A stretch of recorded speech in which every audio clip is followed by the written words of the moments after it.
America एक tissue paper की तरह, टिश्यू पेपर तो फिर भी टॉयलेट पेपर की तरह हमें छोड़ गई। उन्होंने कहा कि जी पाकिस्तान को वो इस्तेमाल करते रहते हैं और फिर छोड़कर चले जाते हैं। हम क्यों टॉयलेट पेपर बनते हैं? उन्होंने पहले कहा टिश्यू पेपर, कहते नहीं टिश्यू पेपर नहीं, टॉयलेट पेपर। आपने बिल्कुल, मैं दो चीजें कहूंगा, आपने डॉलरों के लिए और दो डिक्टेटर्स ने मेड इन अमेरिका जहाज लड़के सपोर्ट हासिल की अमेरिका की, ताकि रजीम चेंज ना हो, जो कि अमेरिका मशहूर था रजीम चेंज करने में। अब उनका कहना यह है कि जी यूएस यानी कि अमेरिका जो है वो हमें जी टॉयलेट पेपर की तरह इस्तेमाल करके फेंक देता है। अरे टॉयलेट पेपर बोलने की क्या जरूरत थी? आप कुछ और भी कह सकते हो, तो सिर्फ टिश्यू पेपर भी कह देते तो भी काम हो ही जाता। हमने अपना कंट्री तबाह किया है, अमेरिका ने $140 बिलियन तबाह किया है, और उसके बाद 7.8 बिलियन का असला छोड़ के चले गए हैं, जिसकी कीमतें आपकी नस्लें अदा करेंगी, आज भी कर रही है। लेकिन पाकिस्तानी इसी माइंडसेट के लोग हैं। I'm talking about Pakistan's defense minister / revealer of secrets, Khaja Asif. He has dropped yet another bombshell. जाहिर है कि पाकिस्तान ने उस वक्त जो है वो डॉलर पकड़े, चाहे वो ज़िया-उल-हक का जमाना हो यानी। मुझे वो एक लीडर बोल रहे हैं, उन्होंने कहा अमेरिका की दोस्ती भी खतरनाक है दुश्मनी भी खतरनाक। And the defense minister of Pakistan said that my country is like toilet paper. Then he said, not a tissue paper. It's been used like toilet paper by the United States. Now, लेकिन ख्वाजा आसिफ सच बोल रहे हैं। वो कह रहे हैं कि भाई हमारे यहाँ जो कुछ भी हुआ, जितने भी कू हुए, वो अमेरिका को अपनी सर्विसेज देने के लिए हुए। हमने इस्लामिक जिहाद बनाया, दो डिक्टेटर्स ने, अपनी गवर्नमेंट को लेजिटिमाइज करने के लिए, मेड इन अमेरिका। कि हमें 4 पैसे अच्छे मिल जाएंगे, हम, और उसके पीछे पैसा भी था, पैसे मिल जाएंगे ठीक ठाक। और 90 की दिहाई में ये मसला था, अमेरिका बहुत प्रेशर डाल रहा था पाकिस्तान के ऊपर। हमने दहशतगर्दी की कोई जंग नहीं लड़ी, दहशतगर्दी जो है वो हमने उसको सपोर्ट किया, और जो अमेरिका की जंग थी हम उसमें जाके पड़ गए, और उसके बाद हमने पकड़े डॉलर और अफगानिस्तान के लिए अपने यहाँ से जो है स्पेस दी, जिसकी वजह से आज अफगानिस्तान के लोग जो है वो पाकिस्तान के लोगों की शक्ल देखना पसंद नहीं करते। तो वो प्रेशर था उस वक्त 90 में, अमेरिका का इंटरेस्ट कम हो गया पाकिस्तान में।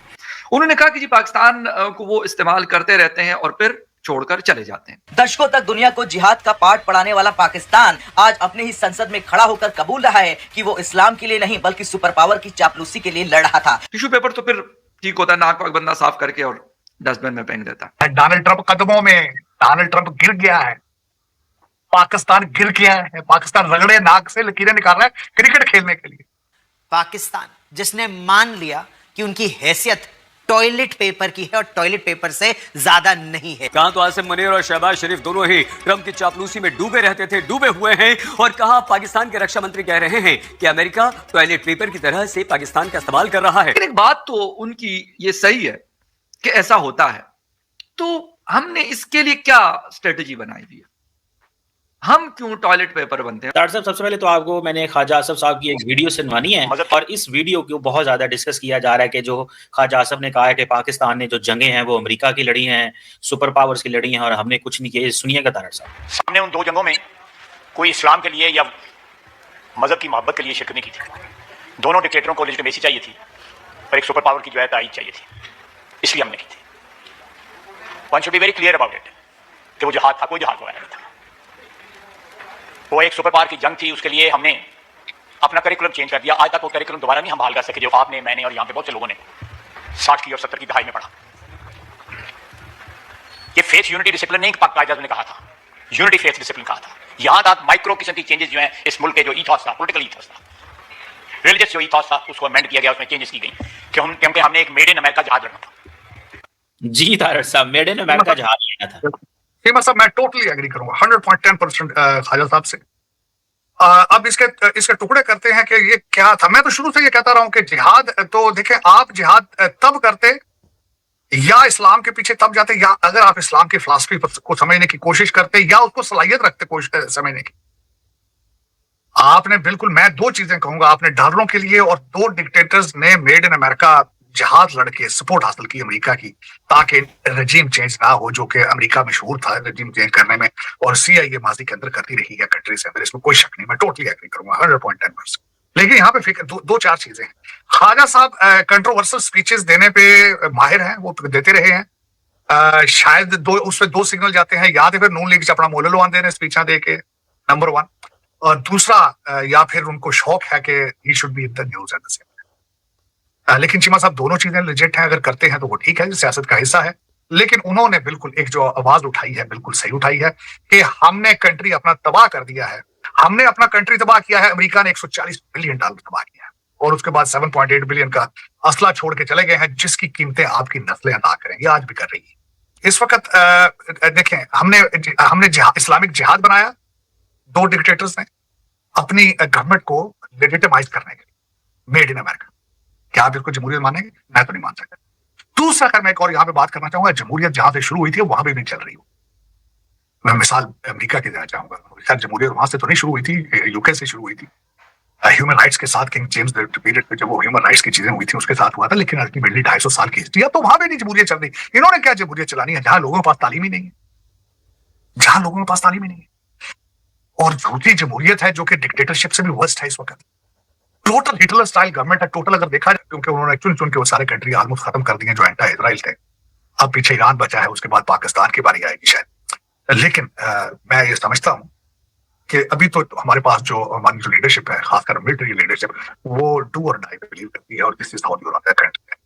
और मेरी जो मुशाहिदा, मेरी हिस्ट्री है माजी के अंदर, जो भी कौमें खुद अपने पांव पे खड़े होकर दलेराना फैसले करते हैं, उनके ऊपर सुपर पावर्स हमले नहीं करती। ईरान की मिसाल, नॉर्थ कोरिया की मिसाल, कितना खुल के वो क्रीज से बाहर निकल के खेलते हैं। आज तक किसी ने हमले की जरूरत की है वहां पे। बल्कि सबसे बड़ी बात है, मुझे वो एक लीडर भूल रहे हैं, उन्होंने कहा अमेरिका की दोस्ती भी खतरनाक है, दुश्मनी भी। कि ये पीस ऑफ बोर्ड में जाना जिस तरह इसराइल को तस्लीम करना और पाकिस्तान इसराइल को तस्लीम करने जा रहा है, जिस तरह मैंने कह दिया था कि जी इमरान खान तो जी गलती कर ही नहीं सकता ना, वो तो डायरेक्ट उसकी बात है ऊपर अल्लाह ताला माफी देना उस बिल्ला, कहते तो वही आ रही है। जिस तरह कहते हैं भगवान है वो, तो इन लोगों कौन इनकी सुनेगा बात? जो जी शऊर लोग हैं वो तो इनकी बात नहीं सुन रहे। हाँ, सुनते कौन है? जो पहले ही फूकों वालों के मुरीद है। ठीक है ना, फूकों वाला जो बाबा था, जो अब यूके में बैठ के फूकों से कैंसर का इलाज करता है, उसकी बहुत बड़ी फॉलोअरशिप किया। उसकी तो पाकिस्तान के अंदर बहुत, उसने उसको पाकिस्तान से आपने निकाला है, उसने यूके में उससे बड़ा जाके कॉम्प्लेक्स बना लिया है। मैं अफसोस के साथ कहूंगा वो सारे, और फिर ये उन्हीं मुल्कों में जाते हैं जहां पे आज भी, आपकी इतला के लिए है, कनाडा, अमेरिका और ऑस्ट्रेलिया के पाकिस्तानी न्यूज़पेपर्स के अंदर आज भी बंगाली बाबा के इश्तिहार आते हैं। बाबा बंगाली फोन के ऊपर उनका इलाज कर रहे हैं, फोन। कभी सोच सकते हैं आप कि न्यूयॉर्क के पाकिस्तानी अखबारों में बाबा बंगाली जो है वो ताबीज बेच रहा है, और हमारी बहनें और भाई जो हैं, जिनको आप कहते हैं अमेरिकन डायस्पोरा, उसके क्लाइंट है सर। सोच सकते हैं आप?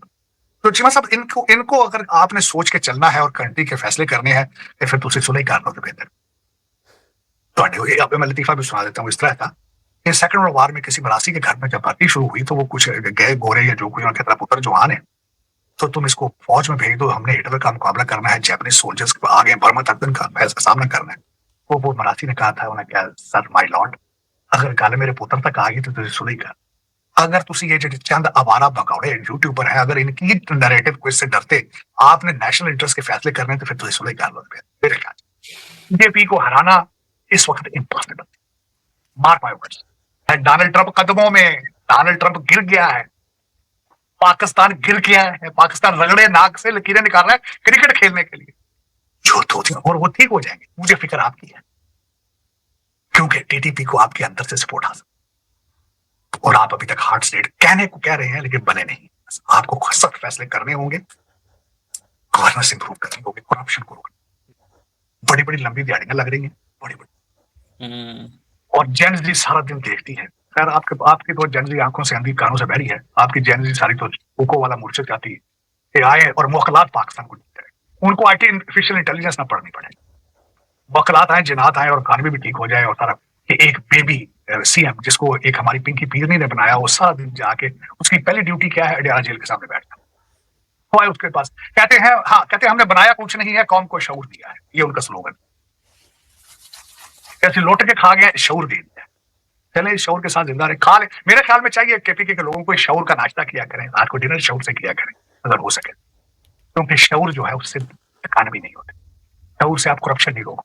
आप कोस्तान स्कैंडल का जवाब नहीं दे पाए लोग, और आज भी केपीके के अंदर करप्शन की दास्तानें हैं, बल्कि हमारे ISPR वाले चीखते हैं कि आपके सियासतदान जो है स्मगलिंग में इन्वॉल्व है, आप जवाब नहीं दे पाए इनका। देखिए हम आने वाले दिन क्या लेकर आते हैं। लेकिन चीमा साहब, आपके रीजन के अंदर जिस तरीके से पाकिस्तान को दहशतगर्दी का सामना है, इस्लामाबाद और बलूचिस्तान, दुख के साथ कहूंगा, दुख के साथ, चीमा साहब, भारत के डिफेंस बजट के अंदर अफगानिस्तान का बजट होना क्या सिग्निफाई करता है? डिफेंस बजट के अंदर पाकिस्तान के लिए अपने प्रोजेक्ट जो है उसका हिस्सा बना दिए। ख्वाजा आसिफ साहब जो कि डिफेंस मिनिस्टर हैं, कई बार अपने स्टेटमेंट्स की वजह से ही खबरों में रहते हैं। इससे पहले भी ख्वाजा आसिफ साहब ने जो स्टेटमेंट दिया था कि जी हमने 30 साल तक जो है मिलिटेंट्स को पाला, डॉलर की वजह से हमने जो है मिलिटेंट्स को यहाँ भेजा वहां भेजा, हमारी गलती थी, और इसी तरह के कई दूसरे जो स्टेटमेंट्स हैं वो ख्वाजा आसिफ साहब की तरफ से आते रहते हैं। इसी के साथ साथ ख्वाजा आसिफ साहब जब पार्लियामेंट का हिस्सा पहले यानी इससे पहले नवाज शरीफ साहब के जमाने में जब थे, तब भी उनकी कई स्टेटमेंट्स ऐसी थी जो कि कंट्रोवर्शियल हो गई और पाकिस्तान के लिए जो है एक तरह से उन्होंने जो बात की उसको लेकर लोगों ने कई तरह की बातें की, लेकिन बड़े बोल्ड किस्म के स्टेटमेंट जो है वो भी ख्वाजा आसिफ साहब की तरफ से चली। अब उनका कहना यह है कि जी यूएस यानी कि अमेरिका जो है वो हमें जी टॉयलेट पेपर की तरह इस्तेमाल करके फेंक देता है। अरे टॉयलेट पेपर बोलने की क्या जरूरत थी, आप कुछ और भी कह सकते, मतलब सिर्फ टिश्यू पेपर भी कह देते तो भी काम हो ही जाता। लेकिन बात सारी ये है कि ख्वाजा आसिफ साहब की ये स्टेटमेंट जो है वो यकीनन पाकिस्तान के लिए एक नई मुसीबत लेकर आई है, इसलिए कि उनका यही कहना है कि जी पाकिस्तान को हमेशा से अमेरिका ने इस्तेमाल किया और उसके बाद टिश्यू पेपर भी बोल सकते थे लेकिन टॉयलेट पेपर बोल दिया उन्होंने, टॉयलेट पेपर की तरह इस्तेमाल करके फेंक दिया। मतलब ये कि भाई आपसे टिश्यू पेपर से भी काम चला लेते, लेकिन बहरहाल अब ऐसी चीजों की तलाश में तो मेजर साहब रहते ही हैं। तो मेजर साहब ने खड़क उनका पहले तो ये स्टेटमेंट पकड़ा और उसके बाद पहले ट्वीट लगाई और उसके बाद यकीनन वीडियो भी उनकी अभी तक आ चुकी होगी। तो ऐसा है कि ख्वाजा साहब जो है बेचारे सच बोल रहे हैं, ख्वाजा साहब ने कोई गलत बात नहीं की है, वो बिल्कुल ठीक बात कर रहे हैं और इस बात को यकीनन मेजर गौरव जो है वो भी मानेंगे कि ख्वाजा आसिफ साहब जो है कहीं ना कहीं बेचारे सच ही बता रहे हैं कि अमेरिका ने हमेशा से पाकिस्तान को इस्तेमाल किया है और हमेशा से पाकिस्तान इस्तेमाल होता आया है, चाहे किसी को अच्छा लगे या बुरा लगे। लेकिन पाकिस्तान में जो डिक्टेटरशिप रही है, पाकिस्तान बनने से लेकर आज तक कई लोग ऐसे आए जिन्होंने कि खुल्लम खुल्ला ये डिक्टेटरशिप पाकिस्तान में चलाई और पाकिस्तान जो है वो एक तरह से मजबूरी में कह लीजिए, हमारे लोग बेचारे कुछ कर नहीं पाए लेकिन उन्होंने ये डिक्टेटरशिप झेली है। उसमें कई लोग जो है वो इस वक्त भी ये कहते हैं कि इस वक्त भी पाकिस्तान में ढकी छुपी सही लेकिन डिक्टेटरशिप ही चल रही है और यही वजह है कि जो कुछ आप बलूचिस्तान में होता हुआ देख रहे हैं या जो कुछ आप और जगहों पर होता हुआ देखते हैं, चाहे वो केपीके हो या सिंध हो, इस तरह की तमाम जगहों पे जो पाकिस्तान में मौजूद है, वहां पर जो हालात हो रखे हैं उसके पीछे जो है यही डिक्टेटरशिप या डिक्टेटरशिप माइंड जो है वो ही काम कर रहा है। अब ख्वाजा आसिफ साहब जो है बेचारे कभी तो अपनी कुर्सी के वजह से कुछ अच्छी बातें करने लगते हैं और कभी एकदम से ही उनको याद आ जाता है कि जी आखिर वो भी इस मुल्क के बाशिंदे हैं और इसी मिट्टी में रहते हैं वो, तो उसके बाद ही वो कहना शुरू कर देते हैं और सच बोलना शुरू कर देते हैं, जिसमें से उनका एक कड़वा सच ये भी उन्होंने कहा है कि हमेशा से अमेरिका ने पाकिस्तान को इस्तेमाल किया है और उसके बाद जो है अमेरिका ने पाकिस्तान को टिश्यू पेपर की तरह, वैसे मैं बोलूंगी क्योंकि वो टॉयलेट रोल जो उन्होंने या टॉयलेट पेपर जो उन्होंने बोला ख्वाजा साहब ने, मुझे कुछ अजीब सा लग रहा है लेकिन बहरहाल उन्होंने कहा ऐसे इस्तेमाल करके और फिर पाकिस्तान को फेंक दिया। बहरहाल जब पाकिस्तान इस्तेमाल होता आया है, पाकिस्तान के लोग जो पाकिस्तान चलाते हैं जब उन्होंने शर्म नहीं किया और वो पाकिस्तान को बेचते चले गए, तो ख्वाजा आसिफ साहब आपके सच बोलने से ये जरूर है कि नई जनरेशन को सच्चाई का पता चलेगा, लेकिन साथ ही साथ अपना भी जरा ख्याल रखिए, इसलिए कि इस तरह की स्टेटमेंट जो है आपकी कुर्सी आपसे छीन सकती है। लेकिन बहरहाल इस कुर्सी का मेरा ख्याल है आपको, वैसे कई लोग ये भी कहेंगे कुर्सी की परवाह नहीं करनी चाहिए। हमारे दोस्त और वो लोग जो पाकिस्तान से यूट्यूब चैनल पे काम करते हैं या जो टीवी चैनल पर भी आते हैं, इनफैक्ट उनका जो कहना होता है ना कि हमने दहशतगर्दी की जंग लड़ी, तो जी हमने दहशतगर्दी की कोई जंग नहीं लड़ी। दहशतगर्दी जो है वो हमने उसको सपोर्ट किया और जो अमेरिका की जंग थी हम उसमें जाके पड़ गए और उसके बाद हमने पकड़े डॉलर और अफगानिस्तान के लिए अपने यहाँ से जो है स्पेस दी, जिसकी वजह से आज अफगानिस्तान के लोग जो है वो पाकिस्तान के लोगों की शक्ल देखना पसंद नहीं करते, क्योंकि उनको समझ में आ गया है कि अगर अमेरिका को पाकिस्तान स्पेस ना देता तो शायद अफगानिस्तान में इतने ज्यादा तबाही ना होती जितनी के हुई, यानी कि कहीं ना कहीं कुछ थोड़ी बहुत बचत हो जाती और जिस लेवल की तबाही अफगानिस्तान में की गई अमेरिका की तरफ से, शायद अमेरिका वो करने में नाकाम रहता अगर पाकिस्तान एयर स्पेस ना देता। लेकिन जाहिर है कि पाकिस्तान ने उस वक्त जो है वो डॉलर पकड़े, चाहे वो ज़ियाउल हक का जमाना हो, यानी कि जो डिक्टेटरशिप यहाँ रही उसमें जनरल मोहम्मद ज़ियाउल हक जो डिक्टेटर था उसने भी जो है इसी तरीके से अफगान वॉर का हिस्सा बने और उसके बाद जनरल परवेज मुशर्रफ ने भी वही कुछ किया और उससे पहले आने वाले और बाद में आने वाले, चाहे वो सामने हो चाहे छुपे हुए हो, डिक्टेटर्स जो है सबने ही अमेरिका की हाँ में हाँ मिलाई और अमेरिका की कह लीजिए चमचागिरी करके ही वो किसी ना किसी पोजीशन पे पाकिस्तान में पहुंचे कि आप कहते हैं कि जी इनको कोई हिला नहीं सकता, इनको कोई हटा नहीं सकता, इनके खिलाफ कुछ करा नहीं जा सकता। उसकी यही वजह है कि अमेरिका ने हमेशा से ही पाकिस्तान में जो मिलिट्री एस्टैब्लिशमेंट है उसको सपोर्ट किया है। हमेशा से ही पाकिस्तान में मिलिट्री एस्टैब्लिशमेंट सपोर्ट में की वजह से, अमेरिकन सपोर्ट की वजह से बहुत ज्यादा पावरफुल रही है और जो सिविलियन गवर्नमेंट आती है वो आती ही हटा देने के लिए, यानी आएंगे और उसके बाद हटाए जाएंगे या किसी ना किसी तरीके से उनको या तो फांसी लगा दिया या जेल पहुंचा दिया या मुल्क से भगा दिया, ऐसा ही हम देखते आए हैं। और अगर आगे भी लोगों ने कोई जैसे कहते हैं पॉलिसी ठीक ना की या अकल ना पकड़ी तो शायद आगे फ्यूचर भी पाकिस्तान का वही रहेगा जो पाकिस्तान का पास्ट रहा है। दोस्तों जैसा कि आपने क्लिप में देखा कि पाकिस्तान का जो डिफेंस मिनिस्टर है ना, उसने एक और ऐसा बम फोड़ दिया है मतलब कि पाकिस्तानी इस्टेब्लिशमेंट के ऊपर कि भाई साहब वो अब मतलब कि भाई अब वो हजम नहीं हो रहा। मतलब जो बयान दे दिया है ना, मतलब कि पाकिस्तान के रक्षा मंत्री ने, वो मतलब कि पाकिस्तानी की आर्मी भाई ऐसा अभी तक सदमे में है कि भाई साहब इसने ये क्या बोल दिया है। ठीक है, जिनकी वजह से हमारी सरकार बनती है, जिनकी वजह से हमारा दाना पानी चलता है भाई, जो भाई हमें लोन देते हैं, जो एड देते आ रहे हैं भाई साहब पाकिस्तान को, उसको लेकर उनको ही भाई साहब मतलब कि पाकिस्तान के पार्लियामेंट में मतलब कि खरी खरी सुनाई गई है। ठीक है, और खरी खरी क्या सुनाई गई है भाई साहब? सबसे पहले तो भाई साहब उन्होंने बोला है, मतलब कि पाकिस्तान के रक्षा मंत्री ने बोला कि भाई अमेरिका जो है ना मतलब कि हमें हमेशा से ना मतलब कि टॉयलेट पेपर की तरह यूज़ करता रहा है। ठीक है, यूज़ करता है और उसके बाद फेंक देता है। ठीक है भाई साहब, मतलब कि ये भाई साहब मतलब कि टॉयलेट पेपर बना दिया भाई। मतलब कि ये बयान कौन दे रहा है? पाकिस्तान का डिफेंस मिनिस्टर।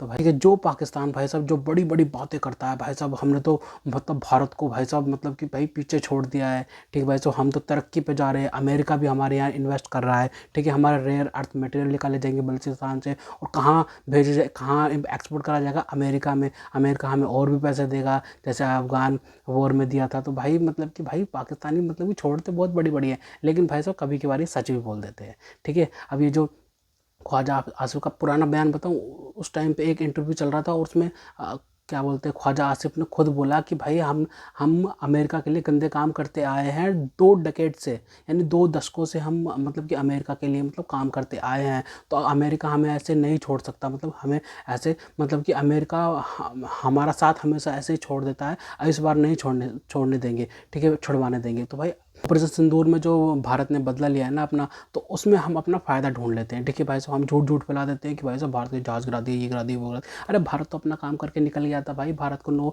ठिकानों को ठोकना था, ठोक के निकल गया था भाई साहब। उसके बाद तुम्हें तो भाई साहब भंड छोड़ने थे ना कि भाई साहब भारत को तो हमने जहाज़ गिरा दिए, ये गिरा दिए, वो गिरा दिए। बाद डोनाल्ड ट्रंप भी भाई साहब मतलब कि भाई साहब हाँ मिला रहा था भाई साहब, क्योंकि भाई साहब डोनाल्ड ट्रंप को तो अपने काम करवाने थे, अपने काम निकलवाने थे। अभी गाज़ा पीस प्लान के लिए भाई साहब फौजें भेजेंगे ना पाकिस्तान। ठीक है भाई साहब, और क्या बोलते हैं, और ईरान में भी जरूरत पड़ेगी पाकिस्तान की। तो भाई साहब डोनाल्ड ट्रंप तो भाई साहब मतलब कि कुछ भी बोलता है भाई साहब, उसकी बात पर कोई अब भरोसा नहीं करता भाई साहब। अब उसने एक नया बयान आया था, उसमें भारत के 10 जहाज गिरा दिए।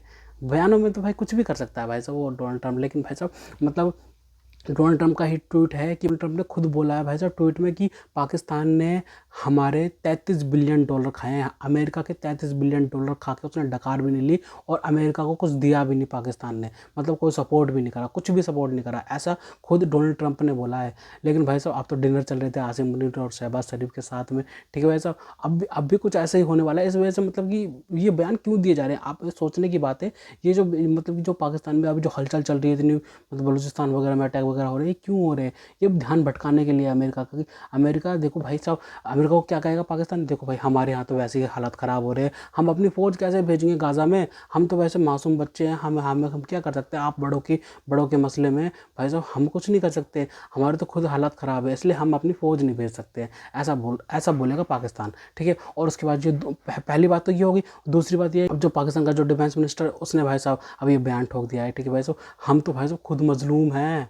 ठीक है, और हम कैसे करेंगे भाई साहब अमेरिका की मदद? अमेरिका तो हमारी खुद मदद नहीं करता, अमेरिका तो हमें टॉयलेट पेपर की तरह यूज़ करता है। ये सारे बयान ना मतलब कि भाई साहब नंबर वाइज दिए जा रहे हैं भाई साहब, ये सिग्नलिंग दी जा रही है अमेरिका को कि अमेरिका जो है ना, अमेरिका भाई साहब हमारा पीछा आप छोड़ दे, हम गाज़ा में नहीं आ पाएंगे, क्योंकि भाई साहब वो गाज़ा में नहीं जा सकते पाकिस्तान। भाई साहब पाकिस्तान कुछ भी कर लेंगे, कुछ भी, कोई भी साइन करवा लो, कोई भी MOU साइन करवा लो, कुछ भी साइन करवा लो, लेट आ दो, कुछ भी कर दो, लेकिन भाई साहब ये इस चीज़ में मानेंगे नहीं कि भाई साहब फ़लस्तीन में जाके गाज़ा को मतलब डिसाम करना, ये कभी नहीं करने वाले पाकिस्तानी। इसलिए पाकिस्तानी ये हरकतें कर रहे हैं कि भाई साहब अमेरिका इन पर प्रेशर ना डाले गाज़ा में बुलाने के लिए। और भाई साहब ईरान में भी पाकिस्तान मदद कर सकता है, लेकिन गाज़ा में नहीं करेगा। ये सारी सिग्नलिंग भाई साहब अमेरिका को। और अमेरिका भी तो देखो भाई साहब मतलब कि जिनकी तारीफ़ें करता है भाई ट्रंप, उन्हीं पे 19% टैरिफ लगा रखा है और भारत पे 18% कर दिया है। भारत के साथ में बड़ी बड़ी डील्स करी जा रही हैं, डायरेक्ट टेक्नोलॉजी ट्रांसफ़र की बात हो गई है। ठीक है, और भारत भी बहुत सारे इन्वेस्ट करने जा रहा है क्या बोलते हैं अमेरिका में, अमेरिका से बहुत सारे वेपन वगैरह लेगा। भारत तो भाई साहब डॉलर फेंकता है, ले लेता है भाई साहब, कोई दिक्कत ही नहीं है। ठीक है भाई, पाकिस्तान मांगता है ना F-16 सारे के सारे भाई साहब भीख में मांगे गए हैं कि भाई साहब कुछ काम कर लिया, हाँ जी हम आपका कुछ काम कर लेंगे, आप हमें मतलब ये चीज़ दे देना। ऐसा चीज़ चलती है भाई पाकिस्तान में। सारे के सारे F-16 भाई साहब एड में लोन में लिए गए हैं भाई साहब पाकिस्तान को। लेकिन इससे पता चलता है कि भाई अमेरिका किसी का सगा नहीं है भाई, ना अमेरिका की दोस्ती अच्छी है ना ही दुश्मनी। दुश्मनी, ठीक है। तो भाई साहब न्यूट्रल जितना रहेगा ना बंदा, उसके साथ में मतलब कि ज़्यादा सही रहेगा। भारत हमेशा न्यूट्रल रहता है भाई साहब। हम कभी भी भाई साहब अमेरिका का मतलब कि कोई भी वो बात नहीं मानते हम।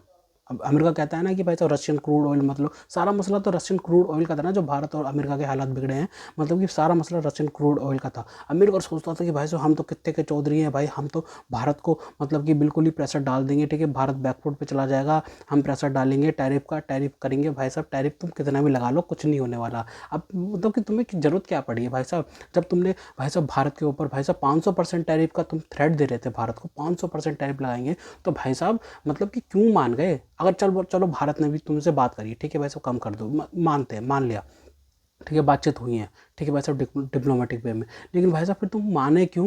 भाई अमेरिका तो सुपर पावर है, मानना ही नहीं चाहिए था उनको। तो वो तो अपनी बात पे अड़े रहते कि भाई साहब हम तो 500% टैरिफ लगा के रहेंगे भाई साहब भारत पे। तो भाई साहब माने क्यों भाई? मेरे को तो ये समझ नहीं आता, अमेरिका माना क्यों? मत मानते ना भाई। भारत तो भाई अपने स्टैंड पे आज भी टिका पड़ा है कि भाई साहब हम तो भाई साहब बंद नहीं करेंगे भाई साहब क्या बोलते हैं रशिया से क्रूड ऑयल लेना, क्योंकि भाई हमारी ज़रूरत है भाई साहब। भाई साहब 150 करोड़ भारतीय हैं जिनको भाई साहब सस्ता तेल चाहिए भाई साहब। हमारी खपत, हमें एनर्जी खपत बहुत है और हमें सस्ती चीज़ चाहिए। रशिया जितना हमें सस्ता क्या बोलते हैं डिस्काउंट रेट पे हमें तेल दे रहा था भाई, हमने खूब लिया है, लेकिन भाई साहब रशिया ने भी थोड़ा थोड़ा कम करने की कोशिश करी है कि डिस्काउंट अब ख़त्म कर दिया जाए, तो भारत ने भी थोड़ा थोड़ा कम कर दिया है। ये नहीं है कि अमेरिका का प्रेशर है, अमेरिका का कोई प्रेशर नहीं है, ठीक है भाई साहब। भारत तो अब वेनेजुएला से भी तेल लेगा, ठीक है, और उसके बाद भाई साहब ईरान से भी लेगा, कोई दिक्कत नहीं, ईरान से भी लेना के भले ही सेंसस लगे हों, सऊदी अरेबिया से भी लेंगे भाई साहब। जहाँ से हमें सस्ता मिलेगा ना, जहाँ से हमारी एनर्जी खपत जो है ना सस्ती पड़ेगी, भारत वहीं से ही तेल लेगा साहब। तो दोस्तों अगर आपको हमारी ये वीडियो पसंद आई हो तो कम से कम व्हाट्सएप पर जरूर शेयर कीजिएगा, साथ साथ चैनल को सब्सक्राइब करके हमारा मनोबल जरूर बढ़ेगा, ताकि हम आपके लिए ऐसी मनोरंजन वीडियोस बनाते रहें। तो गाइस मिलते हैं आपसे अगली वीडियो में, तब तक के लिए जय हिंद।